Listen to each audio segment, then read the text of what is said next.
السلام عليكم ورحمة الله وبركاته. تحياتي للجميع، أهلا ومرحبا بكم في مستمرة لما يحدث في القارة الإفريقية من أحداث رياضية.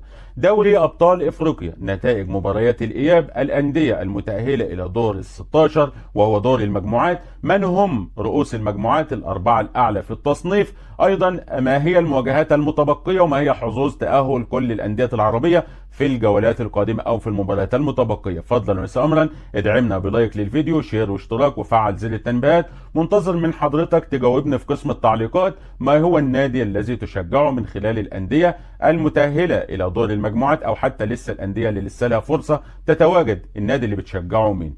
لما نتكلم على نتائج مباريات الإياب من بطولة دوري أبطال إفريقيا، المباريات اللي كانت معانا النهارده، فهنبدأ معاكم بفوز النادي الأهلي على غرماهيا الكيني. الأهلي المصري 3-0 في الذهاب و3-0 في الإياب، ويتأهل إلى دور المجموعات ويكون على رأس التصنيف الأول من دور المجموعات لدوري أبطال إفريقيا. المباراة الثانية اللي كانت معانا وهو ديربي عربي، اتحاد المنستير مع مولودية الجزائر، 1-0 في الذهاب لاتحاد المنستير. الإياب ريمونتادا جزائرية لنادي المولودية ويفوز 2-0، وبالتالي يتأهل مولودية الجزائر إلى دور المجموعات. بالنسبة للمباراة الثالثة، المريخ السوداني ضيفا على الجيش الملكي المغربي، انتظروها الأحد الساعة 7 مساء بتوقيت المغرب، 8 مساء في السودان إن شاء الله تعالى.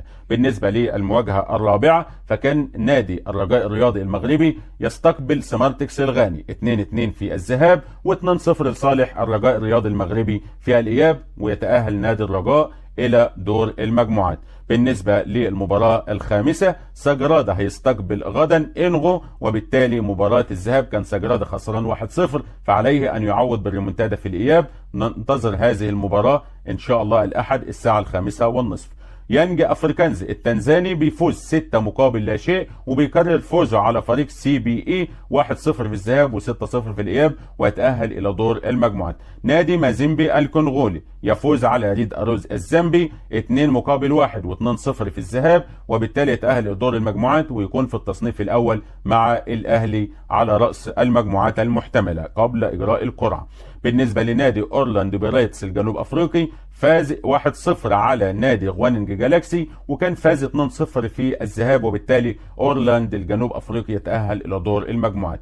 نادي منياما، وهي المفاجأة الوحيدة حتى الآن، بيفوز على بيترو أتلتيكو الأنجولي بمجموع المباراتين، فاز 2-1 في الذهاب وفرض عليه التعادل السلبي في لواندا أنجولا النهارده، وبالتالي منياما إلى دور المجموعات، وفريق بيترو أتلتيكو يغادر دوري الأبطال. بالنسبة للمباراة رقم 10 معانا، فهتكون الأحد إن شاء الله تعالى الساعة 7 مساء. اسكوكارا اللي خسر من دجلبة المالي 1-0 في الذهاب هيستقبله على ملعبه في الإياب.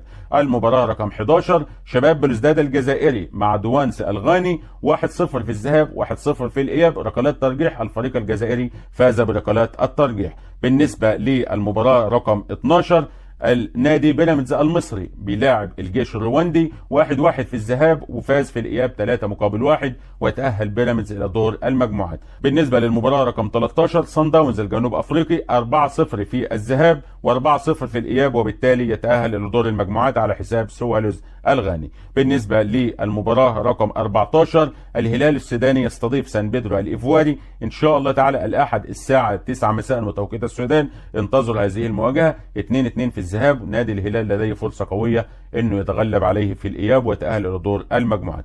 المباراة رقم 15، الترجي الرياضي التونسي يكتسح ديكاداه الصومالي 8-0، 4-1 في الذهاب و8-0 في الإياب، وبالتالي يتأهل الترجي علشان ينضم إلى كل من الأهلي والترجي وصن داونز ومازيمبي، 4 أندية هم رؤوس المجموعات المحتملة قبل إجراء القرعة، وهنوضح لحضراتكم التفصيل بالكامل عقب نهاية مباريات الغد بإذن الله تعالى. بالنسبة للمواجهة رقم 16 والأخيرة، فنادي ميلو بيستقبل استاد أبيجان، استاد أبيجان فايز على ملعبه 2-0، وبالتالي هيكون ضيفا على ميلو، له فرصة قوية في التواجد أيضا في دور المجموعات. وبكده أكون وضحت لحضراتكم ال 16 مقابلة، ال 11 مباراة اللي خلصوا بال11 متأهل، و5 مباريات تلعب الأحد بإذن الله تعالى عشان يكتمل عقد المتأهلين. وضحت لحضراتكم الأربع أندية اللي هيكونوا على رؤوس المجموعات، الأهلي والترجي وصن داونز ومازيمبي، طبقا لتصنيف هذه الأندية في آخر 5 سنوات يتم إجراء القرعة. لو كملت الفيديو معايا للنهاية فأنا بشكركم شكرا جزيلا، دمتم في أمان الله وحفظه.